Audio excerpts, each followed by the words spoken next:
How you doing, folks? Papa Joe here again. Still at the receiver. They finally started unloading me at 9:33. Good thing I wasn't late, huh? I'm knocking out several of these. Ding my elbow up somehow. Bleeding.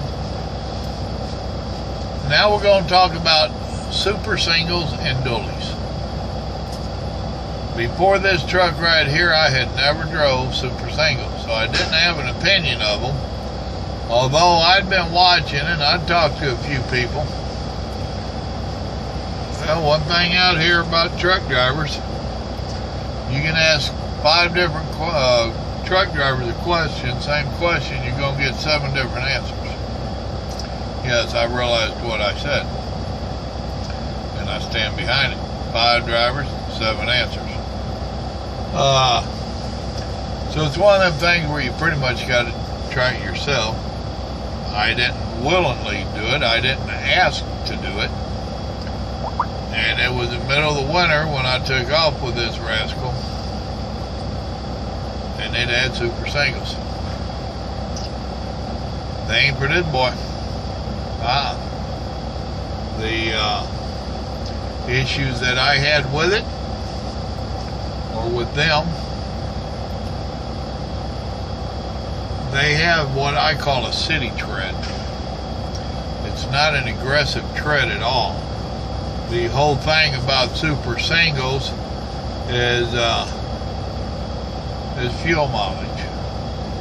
So they try to get more rubber on the road, which means that they don't go aggressive with them big old marks on there to keep you on down the road. That's how it was explained to me. Them rascals would break traction in a heartbeat. This company had several trucks with them. He has several different kinds of Volvos and Petes. And I was talking to some of the other drivers that have been doing it for a while. Evidently, they've got a thing about just having that floating axle on the rear end of the truck. All it does is carry weight. No power dividers or none of that. And those drivers would tell me they was getting stuck in parking lots. Simply because they didn't have a power divide. And that super single just wouldn't grab hold of that snow and ice and pull them on out of there. So that was a bad one. And like I said, they'd break traction in a heartbeat. Then whenever you would get to some of these states where the grooves are wore in real good from the big trucks, which are wore in from dualies. Now you get there with that super single, and it don't know what to do. You know, it ain't fitting into the grooves. It's a major pain in the butt. For me, I found out when you got even on the rain, any kind of real rain at all, you'd break traction in a heartbeat. She'd try to kick on you.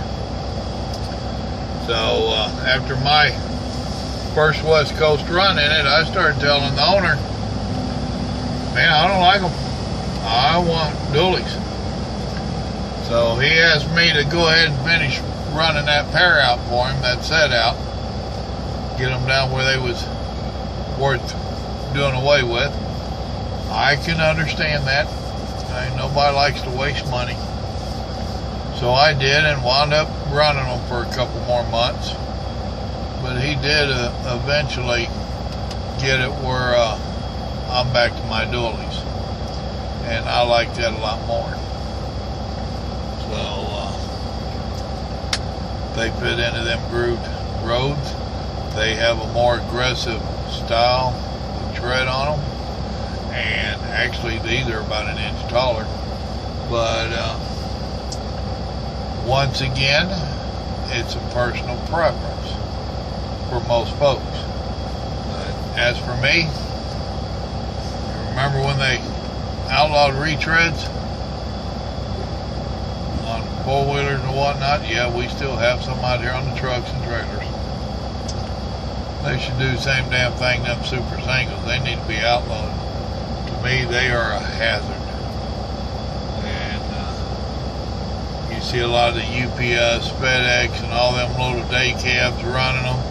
They're either a single axle or they have that float and drop axle.